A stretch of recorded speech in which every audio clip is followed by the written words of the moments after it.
Donc du coup, j'ai pas besoin de dire le bonjour, du coup, vu qu'on est déjà dans le truc, on peut... Ok, vas-y. Bah du coup, je te laisse te présenter, nous dire qui tu es. Bah salut, alors moi c'est Effie. Je m'appelle Maud, Je suis Lola. Moi, c'est Lucette. Du coup, je suis une meuf trans et non-binaire. j'ai 13 ans, je suis en quatrième, je suis au CNED. Je suis non-binaire, mes pronoms sont il, elle. J'ai 50 ans, je suis bisexuelle. Je suis artiste libre et productrice de Cramaillotte. Donc, j'ai 35 ans. J'habite près de Fougères. Je suis actuellement en couple avec un homme. Et donc, je suis bisexuelle, avérée depuis quelques petites années. Pour toi, c'est quoi? Pour moi, très clairement, mon identité à moi, c'est qu'en gros, je me définis comme une meuf, mais pas dans les normes de genre de la société, c'est-à-dire que, vous savez, les codes binaires, homme-femme, tout ça, je me sens pas là-dedans, vraiment. Enfin, pour moi, ça n'a pas vraiment de sens, le genre, de base. C'est vraiment une construction sociale pour moi, et pour d'autres aussi, d'ailleurs. Et ouais, du coup, c'est pour ça, par exemple, j'aime bien avoir une barbe, tout en étant féminine, en fait. Même m'habiller dans le rayon homme, alors que pour moi, c'est juste des vêtements, en fait. C'est pas... voilà. Comme m'habiller aussi dans le rayon femme, j'aime bien, voilà, tout ça. Mais c'est juste que pour moi, ça ne représente tous ces codes, ça ne représente rien. Je fais juste comme je sens et comme je veux. Et puis voilà, quoi.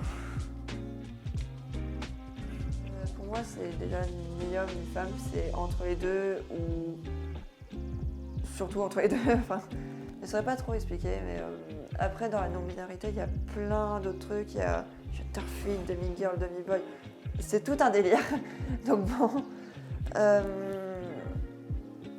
Mais en tout cas, ça correspond surtout pas au code de la société où c'est homme-femme. Et par exemple, quand j'étais en maternelle, je voyais toutes les filles jouer avec des Barbies et tout ça, les gars, des tracteurs et tout ça, ou des motos. Et moi, je voulais les deux. Vraiment, mon plus grand rêve quand j'étais petite, c'était avoir une grue télécommandée. Je ne l'ai jamais vue d'ailleurs. Je suis triste.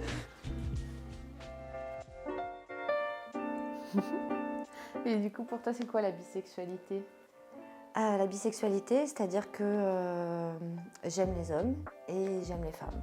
Et tu l'as toujours su ou Oui. c'est... Très jeune, très jeune. J'ai eu ma première expérience avec une copine à moi, je devais avoir à peine 10 ans. Très jeune. Et ça s'est bien passé? Ah oui, oui. Enfin, après, c'était... voilà, c'est quand on est enfant, hein, voilà. Et puis après, j'ai eu une grande histoire avec une femme. J'avais une bonne trentaine d'années. Ça a duré 2 ans et ça a été l'une des plus belles histoires de ma vie. Voilà. Après, j'ai eu d'autres petites expériences, mais rien de concluant. Et je me tourne surtout, en fait, bizarrement vers le masculin. Mais je sais, oui, que les femmes me plaisent. Voilà. Et comment ça s'est passé quand ta famille, tes amis l'ont appris? Ça s'est fait en fait naturellement. J'ai pas eu à dire j'ai quelque chose à vous dire, il faut que je vous parle. Non, je pense que ma mère l'a toujours su. Comment, je sais pas trop, mais et ça s'est fait naturellement. Le jour où j'ai eu cette belle histoire avec cette femme, je l'ai dit simplement à la famille. Et puis il n'y a pas eu de regard étrange, il n'y a pas eu de quoi. Non, c'est passé comme une lettre à la poste, j'ai envie de dire. Et puis voilà, puis j'assume en fait. J'ai toujours dit que c'était ma vie. Donc j'ai toujours assumé mes choix. Et celui qui n'est pas content, il trace. Et celui qui est content, tant mieux, il reste. Voilà, tout le monde est resté. Parce que c'est quelque chose, je pense, qui a été une longue réflexion sur moi-même.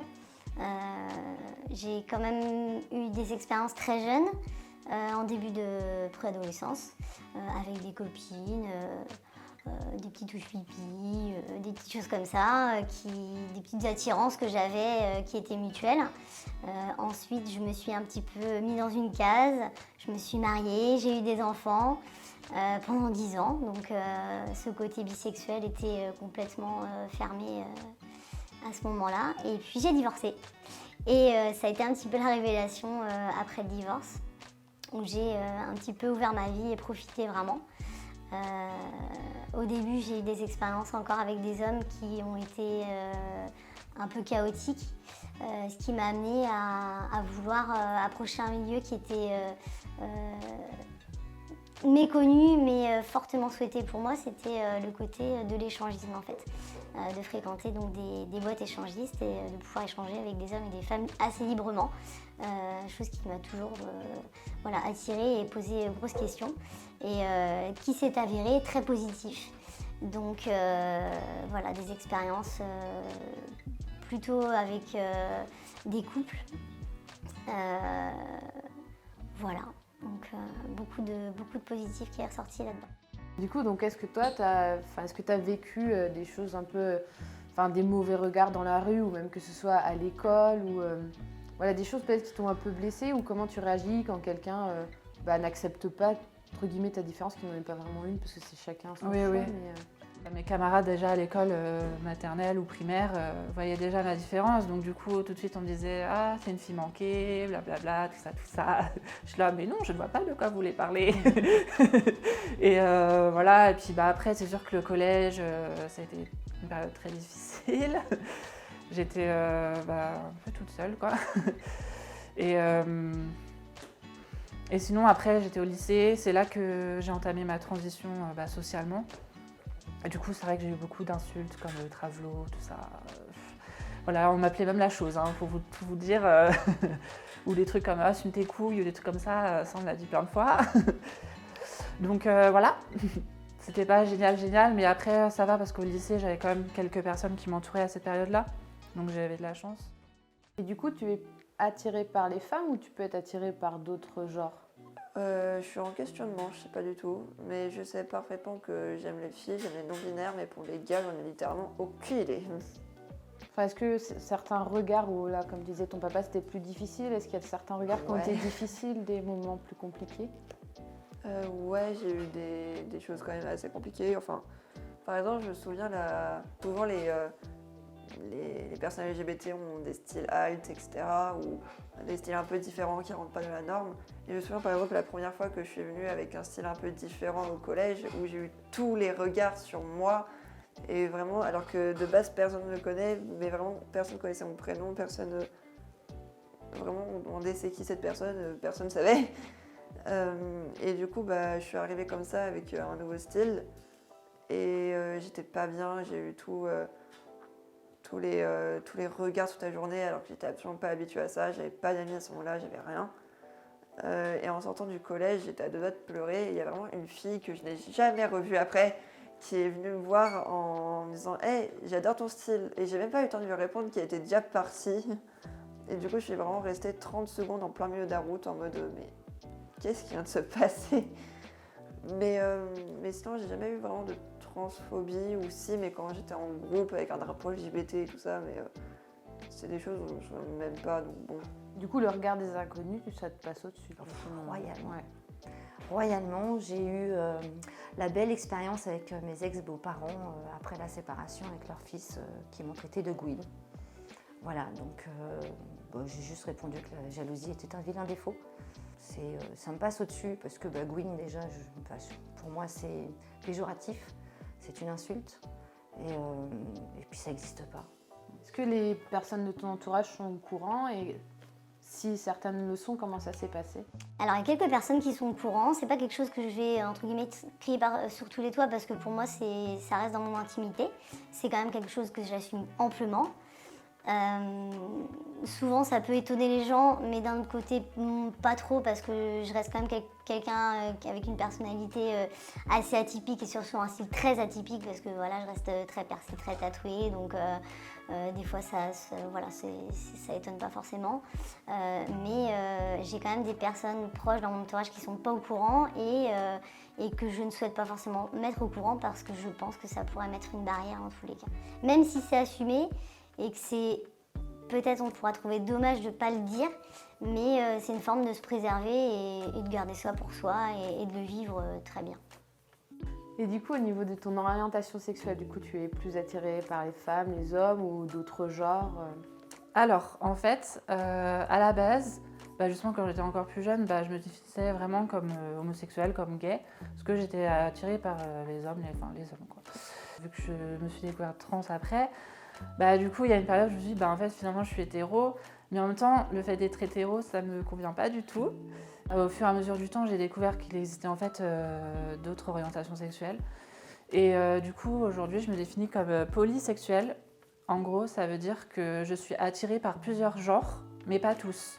Dans le sens où, par exemple, je peux être attirée par une personne qui est non-binaire ou même, par exemple, une personne qui se définit comme homme ou n'importe quel genre, mais juste, je ne suis pas attirée par les femmes, en fait. Je ne suis pas attirée par les personnes qui ont une apparence féminine, en fait. Et du coup, c'est pour ça que ça me convient mieux que de me dire que je suis homosexuelle ou je suis hétérosexuelle, alors que pour moi, c'est trop basique. Enfin, pas basique, mais voilà, ça me convient vraiment pas. Et là, c'est quelque chose qui me convient mieux, du coup. Et c'est parce que ça élargit plus la chose plutôt que juste d'être dans une seule. Mais voilà. Et du coup, est-ce que tu as réussi à faire ton coming out? Ouais, j'ai réussi. J'ai eu plusieurs coming out. Parce que déjà, j'ai eu pour dire que j'aimais les filles. Ou pour mon père, je sais même plus trop quand ça s'est passé, mais pour ma mère, elle voyait que j'étais pas bien et tout ça. Et ma mère, souvent quand je suis pas bien, elle prend la voiture et elle se dit allez, on se barre, on va je sais pas où. Et je me souviens on partait et je lui dis ouais maman, faut que je te dise quelque chose. Je suis en couple avec une personne parce qu'à ce moment-là j'étais encore en couple. C'est une fille. Et ma mère, elle m'a dit mais je m'en branle complètement, je m'en fiche. Donc bon, j'étais très contente.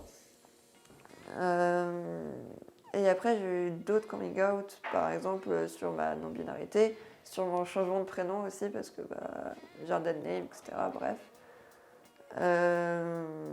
Où ça a été très bien accepté par ma mère. Je veux dire, elle fait tous les efforts possibles et imaginables. Par mon père, ça a été un peu plus compliqué. Je veux dire, il pense quand même que c'est une phase et que peut-être que je vais changer et que je vais revenir par mon DNL, je vais être féminin. Alors, pas du tout. Et du coup, pour les gens qui nous regardent, tu auras un message à faire passer pour qu'ils apprennent à mieux se connaître ou par rapport au regard des autres? Je sais pas trop quoi dire là-dessus, vraiment, à part soyez vous-même, c'est tout. Vraiment, si vous voulez, si vous êtes un mec ou une femme trans ou des choses comme ça, et que si vous voulez, sortez avec du maquillage, sortez avec des jupes, etc. Si vous voulez, évidemment, on va forcer personne. Mais en fait, c'est juste soyez vous-même. Et tu aurais quelque chose à dire aux gens, aux jeunes ou même aux personnes de ton âge, par exemple? Je pense qu'il y a des gens qui n'assument pas forcément, même à un certain âge, ce qu'ils ressentent. Est-ce que tu aurais quelque chose à leur dire pour qu'ils se sentent mieux? Il faut assumer dans le sens où on est ce qu'on est et que quand on refoule un peu tout ça, ça crée un mal-être en soi, ça crée des non-dits, on s'interdit des choses et du coup forcément on ne peut pas être heureux. Donc pour être heureux, il faut s'assumer. C'est pas toujours évident, mais le regard des autres doit pas toucher.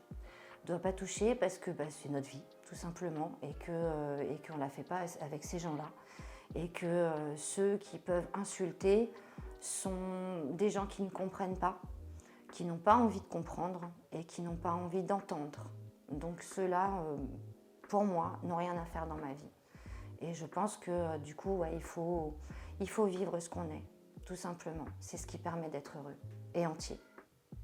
Et du coup, s'il y avait quelque chose que tu devrais, un petit message à faire passer aux autres qui vivent la même situation que toi ou même totalement autre chose, est-ce qu'il y aurait quelque chose que tu voudrais leur dire?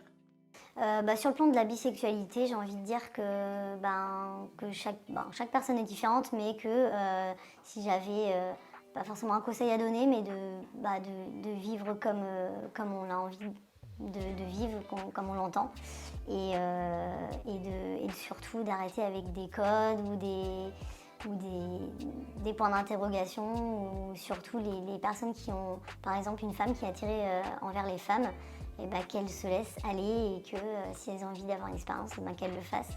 Parce que forcément, ça pourra peut-être apporter des bonnes choses et en tout cas peut-être répondre à des questions que la personne se pose. Et par exemple, tu as dit que tu avais des enfants. Est-ce qu'ils sont au courant de ta bisexualité? Eh bien non.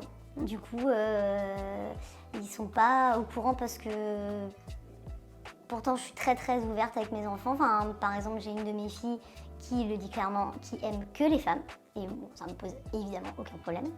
Mais non, c'est vrai que la question, j'en ai jamais eu l'occasion de leur en parler, mais c'est pas un sujet qui m'effraie, loin de là, de leur en parler en tous les cas.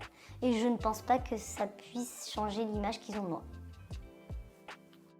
Et du coup, pour les personnes qui nous regardent, qu'est-ce que tu voudrais faire passer comme message?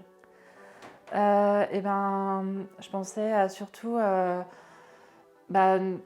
ne pas forcément culpabiliser, dans le sens où ne pas mettre de pression à forcément faire son coming out ou même à ne pas vouloir le faire. Enfin, en fait, il n'y a pas de pression là-dessus, selon moi. Je veux dire, si vous préférez vivre sans dire quoi que ce soit à personne, c'est OK et c'est très bien aussi. Et si vous voulez vous affirmer, vous assumer totalement, c'est totalement OK aussi. Enfin, voilà, il n'y a vraiment pas de pression ou de culpabilité à avoir par rapport à ça. Voilà.